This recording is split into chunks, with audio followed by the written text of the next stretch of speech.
Okay. Good morning, all. I'm Amit Kumar Shinde. I welcome you all for this today's session based on the heat treatment, introduction to the heat treatment, and what are the stages involved in the heat treatment, and how these stages are we are performing, and which mediums we are using to perform these various stages, along with the objectives of the heat treatment processes.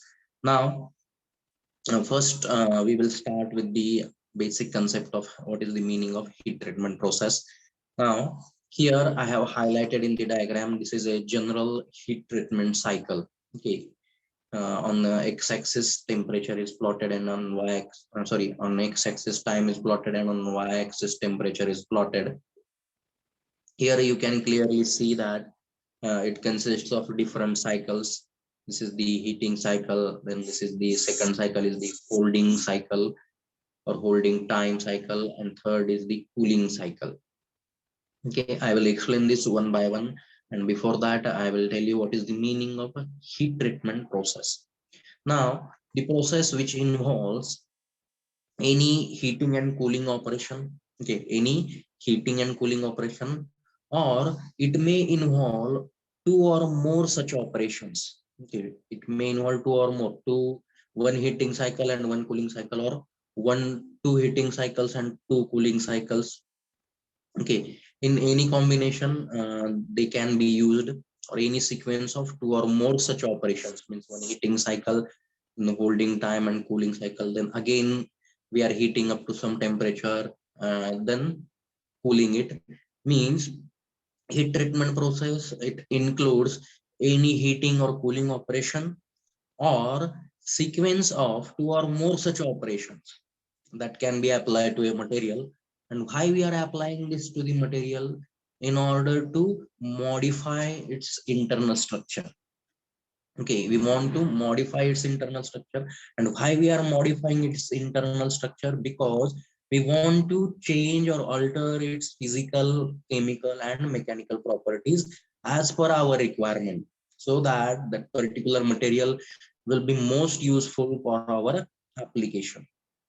So this is the treatment process. In short, I will summarize it. Treatment process.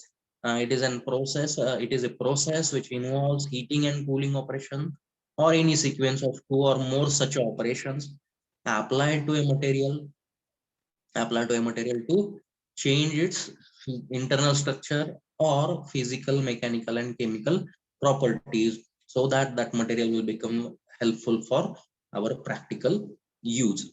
Now, usually this for conducting any heat treatment process, we are using three stages, or these three steps or three cycles. It consists of heating the material. Okay, this is our starting point. Initially we are heating the material to some specific temperature. Then at this specific temperature we are holding at that specific temperature for a definite period of time. This is termed as holding cycle, or holding time, or soaking time.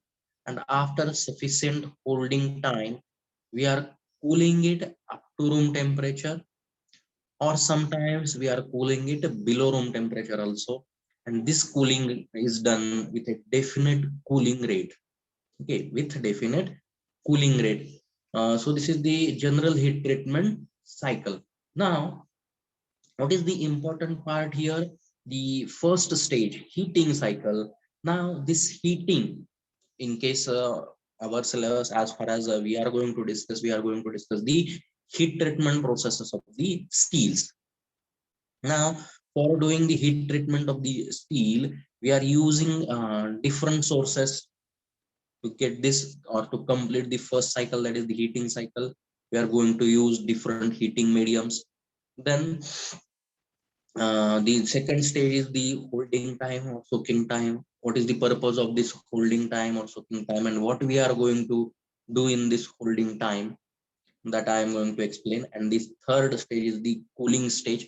With different cooling rates, we are going to cool that material up to room temperature or below room temperature with different cooling rates. We are going to use different cooling rates because we want different properties.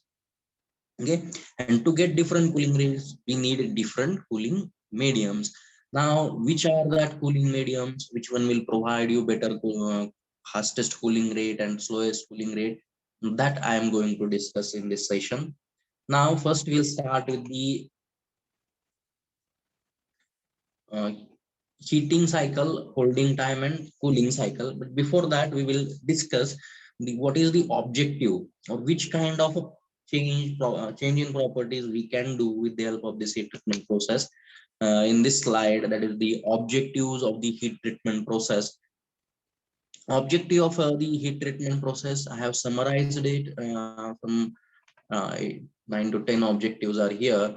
You can see clearly here. The first objective of the heat treatment process to increase the hardness, wear resistance, then abrasion resistance and cutting ability of the steel. Okay, to increase hardness, wear resistance, abrasion resistance and cutting ability of the steel. For this purpose, we are going to do the hardening. Okay, hardening heat treatment process is performed on the steel. And then to re-soften the steel, okay, sometimes it may get more hardened by heat treatment process or cold working process. Then to reduce somewhat its hardness and to make that material little more ductile, we are going to use other heat treatment processes. Here we are going to use some annealing, normalizing processes or different tempering processes for particularly for steel. Now, the next is with the help of this heat treatment processes, we can adjust the mechanical, physical, chemical properties of the material like hardness, tensile strength, ductility, then electrical and magnetic properties of that material. We can vary their microstructure and corrosion resistance.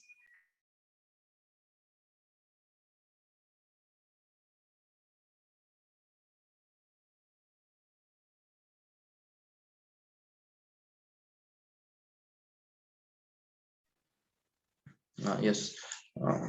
Uh, yes, we can vary the mechanical, physical, and chemical properties. Okay, like hardness, tensile strength, conductivity, and electrical and some magnetic properties we can alter. We can change the microstructure. Then we can alter the corrosion resistance also. Then the other objective of the heat treatment process is to reduce or eliminate its internal or residual stresses. Okay, if any material internal stresses are there or residual stresses are there, then if you use that material in your practical work and under the load, it will get failed in a brittle way.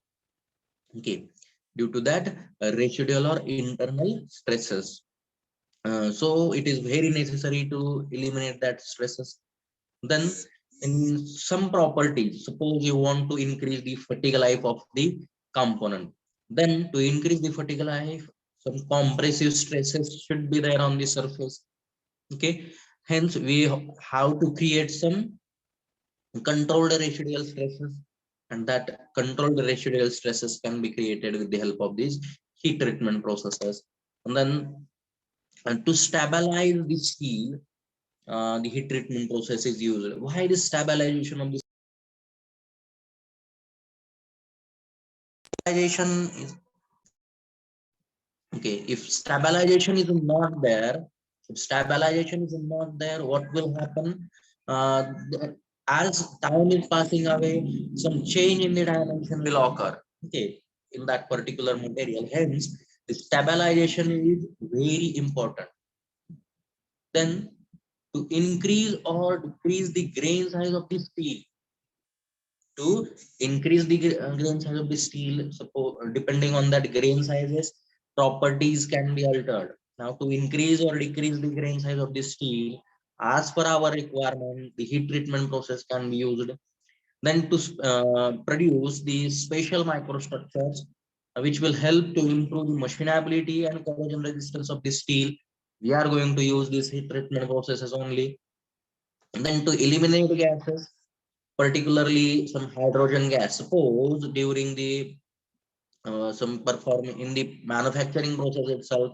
If some hydrogen gas gets entrapped in the steel material, then what will happen? It will increase the embrittleness. That is, material will become brittle, and with very light shock also it will get break. Hence, it is very necessary to eliminate that gases. And the last and very important use of this heat treatment processes to change the composition of the surface.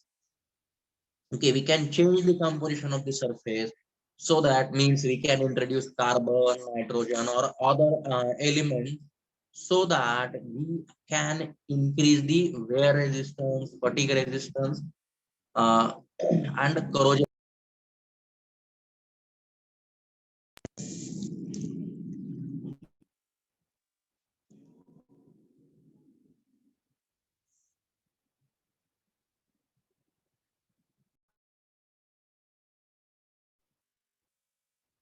Okay, okay, so we can change the composition of the surface, means we can introduce the carbon, nitrogen, or other elements on the surface, so that we can improve its corrosion resistance, fatigue life, or its wear resistance.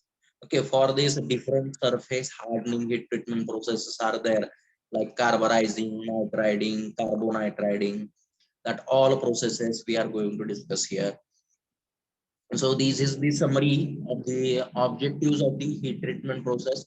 Now we will move towards the steps in the heat treatment cycle. As already I have told you, different cycles are there. Three different cycles are there in any heat treatment process. These are general cycles or steps. The first is the heating, then second is the soaking time or holding time, and third is the cooling cycle. Now, the heating, the heating can be done, heating of the component can be done by using the following three mediums. Here I have highlighted the three mediums. We can go for air medium, oil medium, or salt bath medium. Okay, different salts mixture we are going to take in the salt bath. Now, related to the heating, some conditions you have to take into consideration before selecting the heating medium, and that condition will be like this: your heating should be very rapid and it should be uniform. Okay, whichever medium you are going to select, that medium must be able to provide you the uniform and rapid heating. Why rapid heating is necessary? If slow heating is there, then the chances of cracking or distortion in the material are more. Okay, chances of distortion or cracking will be more. Hence, rapid and uniform heating is necessary. And while selecting the medium, you have to control the environment also, because at the higher temperature ranges, what will happen?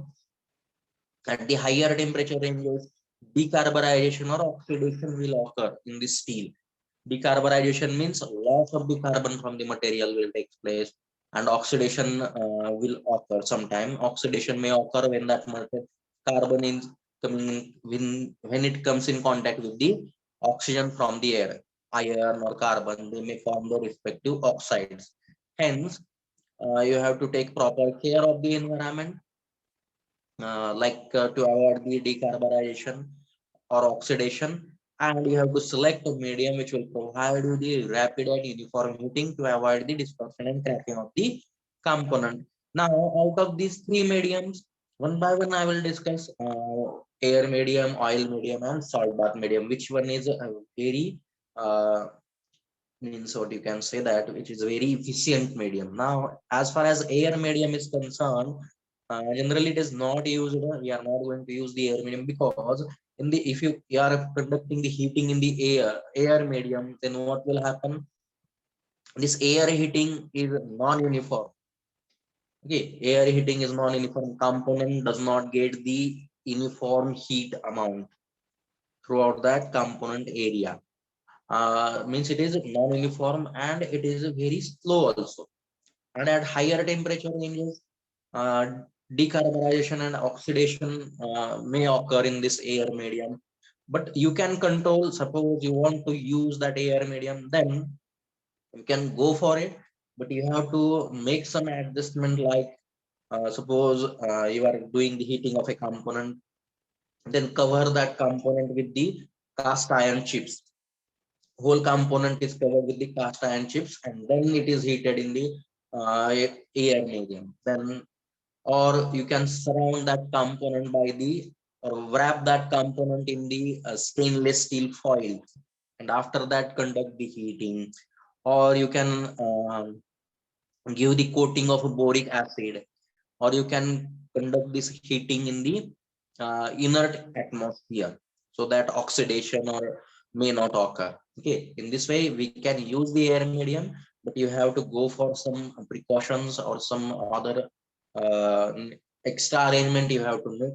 But air medium generally will provide you non-uniform and slow heating.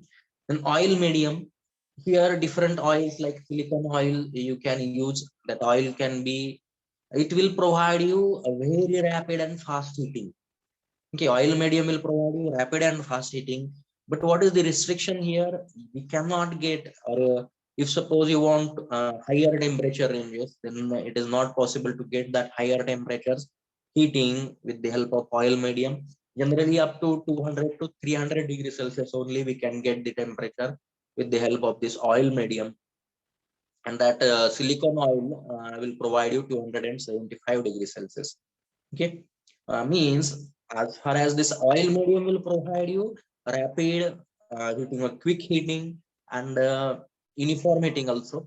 But the restrictions are there to get the required temperature zone. Only up to 200 to 300 maximum temperature can be obtained with the help of this oil medium. Now the third medium is the salt bath. This salt bath medium is a very efficient medium, means it will provide you uniform heating. Uniform heating can be obtained, and it can be obtained very rapidly. Okay, rapidly can be obtained. And here decarburization or oxidation is very less or minimum. And generally, what is this salt bath? These salt baths are nothing but mixtures of you can say sodium chloride, calcium chloride, barium chloride, or sodium nitrite, sodium nitrate, or potassium nitrate, like this. These compounds are used. Suitable mixture depending on the temperature zones can be used. Suppose you are using sodium nitride and potassium nitrate, then you will get the temperature range up to 350, like this. Okay, 150 to 350. And if you are using sodium nitrate and potassium nitrate, again you can get the maximum range of 350 degrees Celsius, like this. For higher temperature ranges we are using, chlorides, mixtures of different chlorides, calcium chloride, barium chloride. Okay, means different salt bath mixtures can be used, and with the help of this salt bath we can get the temperature range up to 1200 degrees Celsius also. Minimum 150 can be also achieved, and maximum 1200 degrees Celsius temperature zone can be achieved with a rapid and uniform heating, and with very minimum decarburization and oxidation. So salt bath mixtures are most suitable or efficient heating mediums, and after that we can go for oil medium. If temperature requirement is below 300 degrees Celsius, then we can go for oil medium. Okay, in the 200 to 300 degrees Celsius we can use oil medium for rapid and uniform heating. So this is the related to the heating cycle. You can go for air medium, oil medium, and salt bath medium. But when you are using air medium, you have to use some precautionary measures, or some arrangement can be done or required. Now after this, okay, now the second stage is the soaking time, holding time, or soaking cycle. Now soaking of the component at the austenitizing temperature is necessary. Okay, at the higher temperature ranges, generally the steel is heated at this temperature, in this temperature zone. Okay, it can be clearly seen in this diagram. Above this line, This is A1 temperature line. Generally, we are using above this line in this zone. Okay, we are conducting heat treatment process by heating the component in this austenitic region, and we are holding here. Why we are holding here? Because this holding time is, or soaking time is provided so that we will get the homogeneous austenite. Means throughout in that material at the higher temperature ranges, a single phase should be there, and that is the austenite. To get that homogeneous and uniform austenite, we require some time, and that time is termed as holding time or soaking time of that component. And generally, okay, here our aim is to get this austenite. Okay, after heating above this, we are holding here so that austenite phase will be there. All carbides will get dissolved slowly, and then we will get the uniform and homogeneous austenite. Okay, this is the why this to getting this austenite, uniform and homogeneous austenite only, we are using this holding time or soaking time. Okay, now uh, now this holding time or soaking time depends on certain factors, and that factors will be like this: shape and size of the component. Okay, if larger size the component is there, then more holding time is required.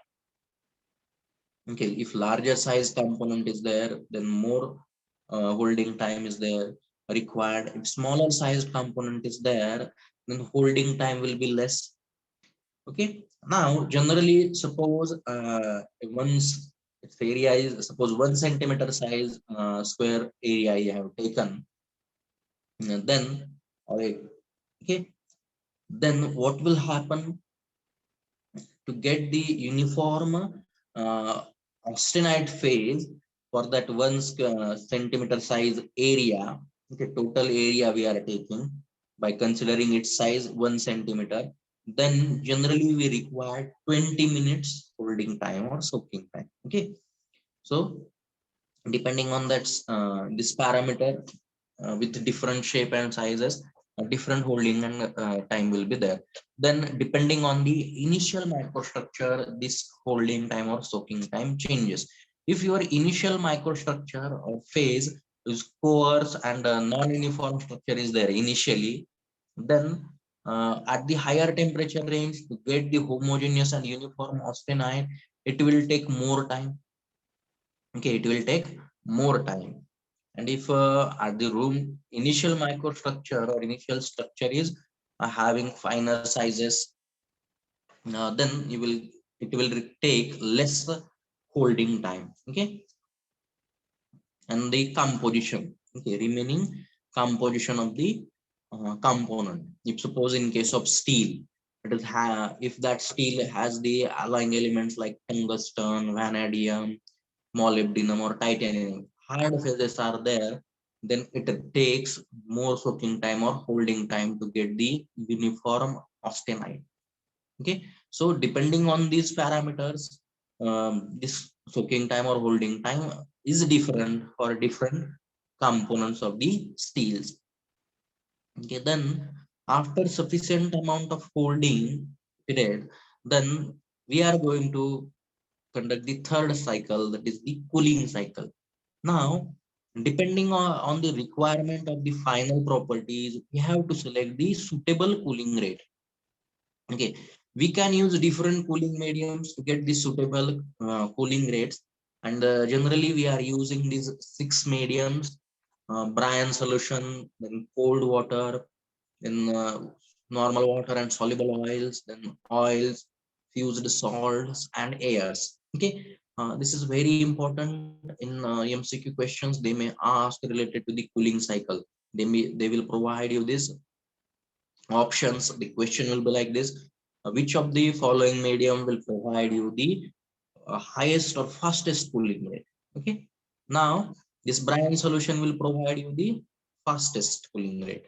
Okay, these are arranged in the order, in the decreasing order of their cooling rate. Brine solution will provide you the fastest cooling rate, then cold water, then oil, fused salts, and air.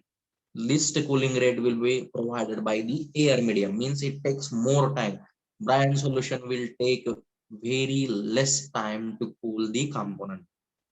Okay, so these are different mediums used. Now, as we have discussed the different mediums used for performing this cooling cycle, how the cooling is done. Okay, initially we are heating the component in the higher temperature zones, then we are holding there for some definite period of time to get the homogeneous austenite, and after it we are cooling to the room temperature.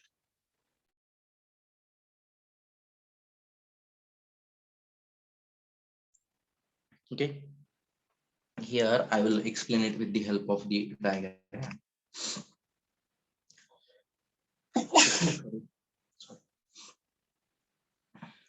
Okay, this is the general heat treatment cycle. Initially, we are heating the component up to a high temperature range. This is heating cycle. Then we are holding at that high temperature range for a definite period of time to get the homogeneous and uniform austenite. This is the holding time or holding cycle or soaking cycle. And after that, we are cooling it to the room temperature or below room temperature as per the requirement, the properties. Okay. Now, here, what we are going to discuss here, this after sufficient heating and providing sufficient holding time also, after that we are cooling it in the different cooling medium, or that cooling mediums are also termed as quenching mediums or quenchants. Okay, so now what exactly happens from this higher temperature zone, suppose 850 degrees Celsius, if you are cooling, taking that component and you are quenching it in the different mediums, what exactly happens and how that cooling will be is occurring. That cooling generally it is explained in these three stages. Okay, the liquid cooling medium removes the heat from the component. Okay, if you are inserting the component from high temperature zones in that cooling medium or quenching medium, then the heat is removed. Okay, all this we know that just the heat is removed, but how this heat is removed and what will be the cooling rate at different stages. So this cooling occurs in the three different stages. That three different stages are like this. First is the vapor blanket stage, second stage is a vapor transport stage, and third stage is a liquid cooling stage. Okay, now after heating at that 800 or 900 degrees Celsius temperature zone, and after providing sufficient cooling time, is now you have uh, homogeneous and uniform austenite. Now we are taking that component from the furnace. Okay, heating is done in the furnace. Already we have discussed, or we have done this in our practical heat treatment process practical. We have discussed. Okay, we are heating that samples in the furnace, and some time we are providing after reaching a particular temperature zone, suppose 800 degrees Celsius, we are providing some 20 or 30 minutes time for the soaking, so that uniform austenite phase we will get, uniform homogeneous austenite phase. Now after that, we are taking that component from the furnace, and suppose we have deep in the water, we done that in the hardening treatment process. Okay, now what will happen there? uh, Suppose you have inserted that high temperature heated component in the cooling medium, for example, water, then what will happen? Vapors will be formed. Okay, vaporization of that medium will take place, and due to that vapor, around the component, blanket will be formed. Okay, blanket, initially blanket will be formed. So this is the vapor blanket state, and the rate of heat removal is very minimum or very less, because due to that vapor blanket, the component does not come in direct contact with the liquid, that particular cooling medium or that liquid medium. Hence, rate of heat removal is very less in this first stage, that is vapor blanket stage. But this vapor blanket stage breaks after a small time period. Okay, within few seconds, it is happening very rapidly. Okay, within few seconds, all stages will occur. In the vapor blanket stage, initially when you inserted the component from which is heated at the high temperature zone or area ranges, then it is initially the vaporization of that cooling medium will be occurring, and it will form a protective blanket around the component, and the rate of heat removal is least in this stage. Then in the second stage, that blanket formed will get break. Component will directly come in contact with the cooling medium, and here the maximum amount of heat is removed from the component because of that cooling medium. This is the vapor transport stage, and rate of heat removal is maximum during this stage only. And in the third stage, now in this third stage, liquid cooling stage, what will happen? The boiling point of that cooling medium is reached, and here due to this, the rate of heat removal is least in this stage. So here only heat is removed due to some conduction or convection is occurring. Only through that way the heat is removed. So in this way, whenever we are doing the cooling or performing the cooling cycle, heat is removed by in these three stages, or component is cooled to the room temperature or lower temperature ranges by the different cooling mediums by through these three stages, that is vapor blanket stage, vapor transport stage, and liquid cooling stage. Okay, so these are the stages involved in the heat treatment process, general heat treatment process. So we have discussed the concept of heat treatment process, then the objective of heat treatment process, and steps involved in the heat treatment process, like heating cycle, then soaking time or holding time, and cooling cycle, and in how many stages heat is removed by that cooling medium. In three stages: vapor blanket stage, vapor transport stage, and liquid cooling stage. Now we will move towards the next point. Now just I am here going to give you the summary transformation products of austenite. This is a very important part to understand the heat treatment processes. Already this part is not in your syllabus. Okay, this transformation products of austenite, no, okay, this part is not in your syllabus. Already I have told you, and already I have shared one link related to this separate lecture. I have added 1.5 hour recorded lecture link. I have uploaded, or I have sent on the our group also. Please go through that detailed session if you want to understand it in better way. But as far as your syllabus is concerned, this is not in your syllabus. Just the names will get repeated again and again, so I will summarize it in some 10-15 minutes time, and after that we will start the exact heat treatment processes. Okay, now why these are important? Because we want to change the properties of the steel. Now in that properties of the steel at a room temperature will depend on the phases, and that phases, maybe it may be pearlite phase. Generally it is pearlite, that is mixture of ferrite and cementite.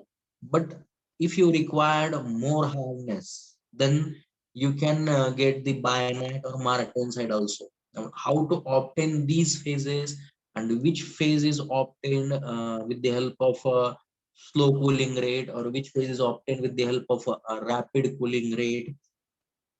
And so that I'm going to explain within this 10 minutes.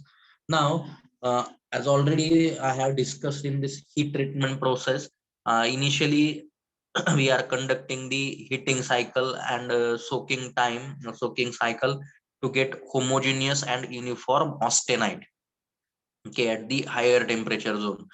Now we are going to cool this austenite now to get the different phase by using the different cooling rate depending on our properties needed in the final component. Now, depending on the different cooling mediums, suppose we are using slow cooling medium, then we will end up with the perlite. You will end up with the perlite if cooling rate is very slow. Suppose we are using moderate cooling rate, then we will end up with the bainite. If suppose we are using very rapid cooling rate, then we will end up with the martensite.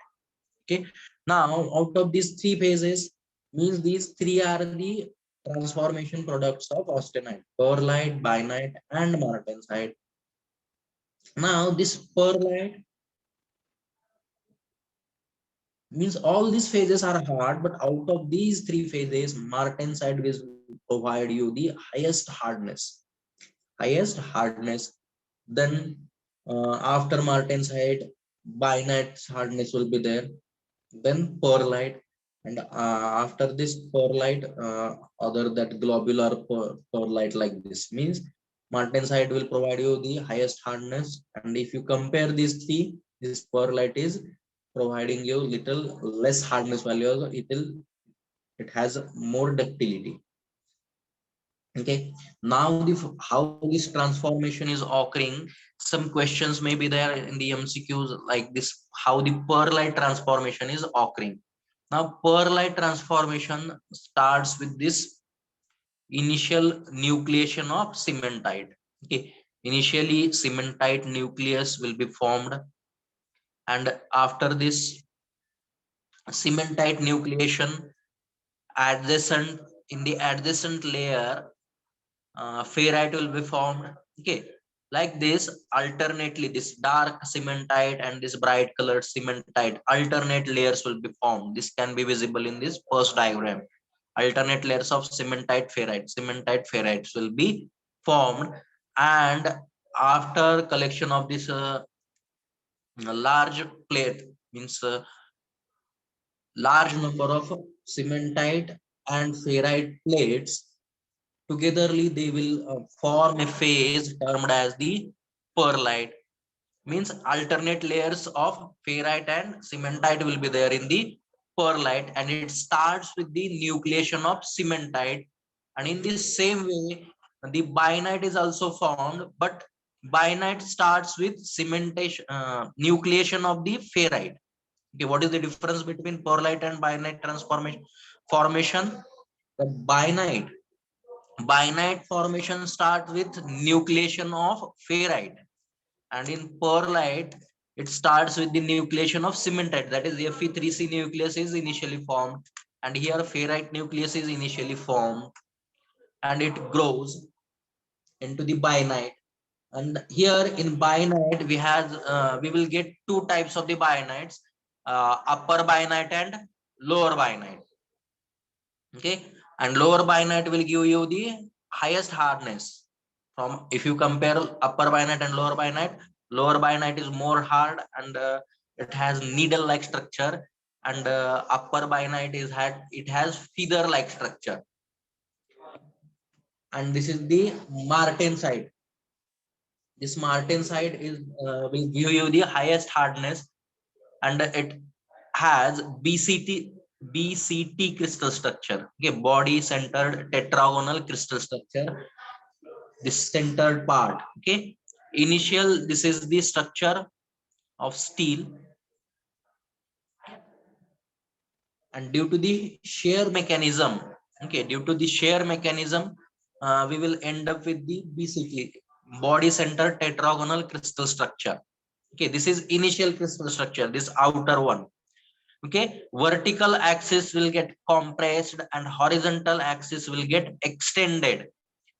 Okay, these two horizontal axes will get extended, and vertical axis is compressed, and it will give you the BCT crystal structure.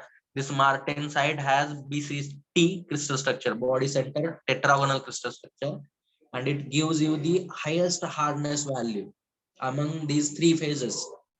Perlite, bainite, and martensite. Martensite has highest hardness value. Just try to remember this. Okay, so this is the summary This is a very important part. Please try to remember this. That austenite can be transformed in different phases like martensite, bainite, and perlite. Okay, this which with the help of a rapid quenching or rapid cooling, austenite is transferred to the martensite, but the hardness of this martensite is very high.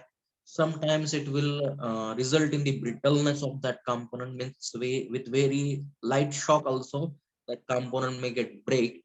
Hence, we are performing some reheating of that component, and this martensite is uh, termed as, after that we are again cooling it and we will get the tempered martensite. Okay, if the martensite formed with the rapid quenching or rapid cooling is having high hardness which is resulting in brittleness, then we are performing some tempering on it, that will be termed as tempered martensite.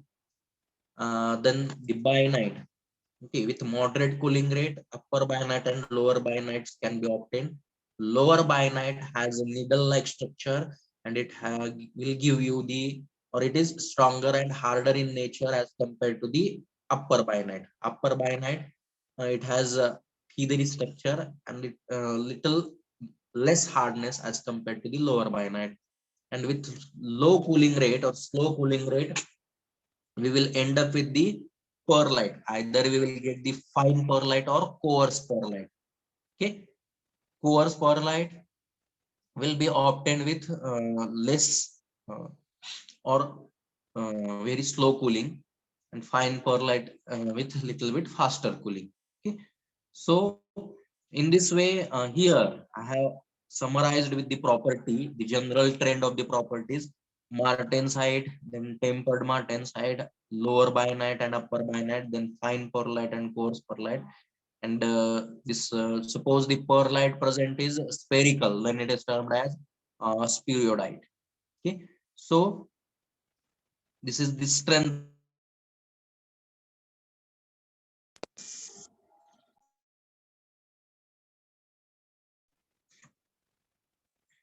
the strength is increasing, and this martensite will be having highest strength after this tempered martensite, then lower bainite, upper bainite, then fine perlite, coarse perlite, and this periodite. Okay, and as far as ductility is concerned, this periodite will have the highest ductility, then perlite, then upper bainite, lower bainite, then martensite and tempered martensite and martensite. In this way, this austenite can be transferred in different products like martensite, bainite, and perlite, depending on different cooling rates, and their properties will be different.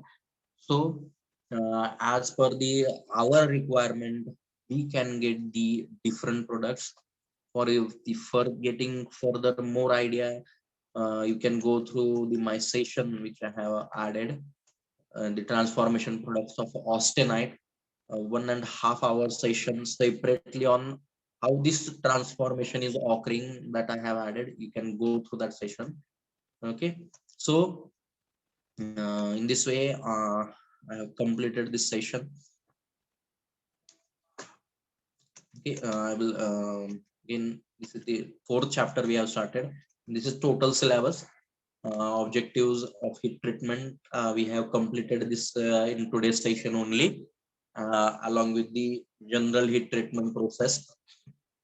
In next session, I will complete this TTT, time, temperature transformation diagram, and continuous cooling transformation diagram.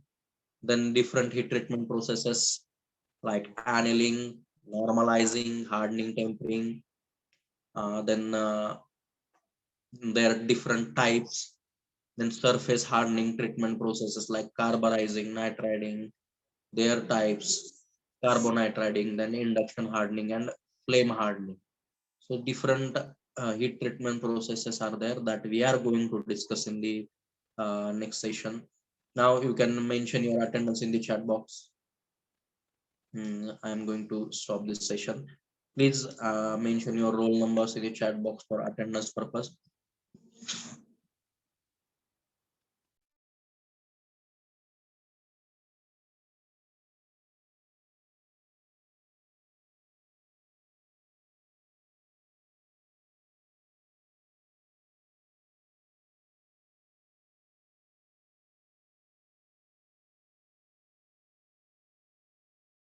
If any doubt is there, please please ask me. I will resolve it. In this today's session, we have completed the heat treatment process, introduction to heat treatment process, its objectives and steps involved in the heat treatment process. Okay, this is very important. I have explained it in the brief.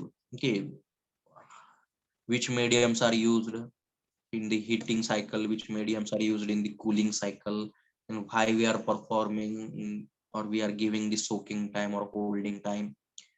What is the purpose of it? I have explained it in brief. If you are having any doubt related to it, please you can ask me. You can unmute yourself. You can ask me the questions, or you can directly mention in the chat box. Or if no doubt is there, all points are clear, that also you can mention in the chat box.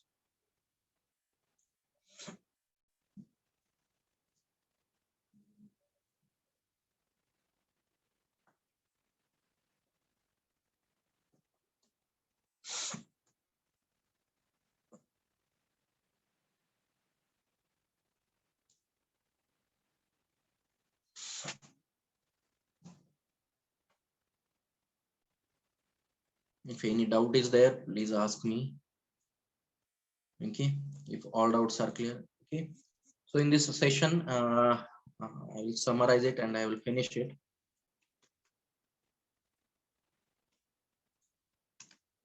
Okay, we have started the heat treatment of steel. That heat treatment, what is the heat treatment process, how it is conducted. We have discussed it. What is the objective of heat treatment processes? Then what are the steps involved in the heat treatment process, like heating cycle, which heating mediums we are using, then why we are providing soaking time or holding time, different cooling cycles, cooling mediums we have discussed, and how the cooling is occurring, how many stages. In that we have discussed vapor blanket stage, vapor transport stage, and liquid cooling stage. Then in short, we have discussed the transformation products of austenite. Three transformation products are there: martensite, bainite, and pearlite. And these transformation products are obtained with the with high cooling rate. We are taking martensite with little bit slow cooling rate bainite, and after that with slowest cooling rate pearlite is obtained. With rapid cooling rate martensite is obtained. Okay, so in this way we have completed this part. In next session we will continue with the uh, types of heat treatment processes used for the steel. I'll stop here. Thank you for attending this session. Thank you.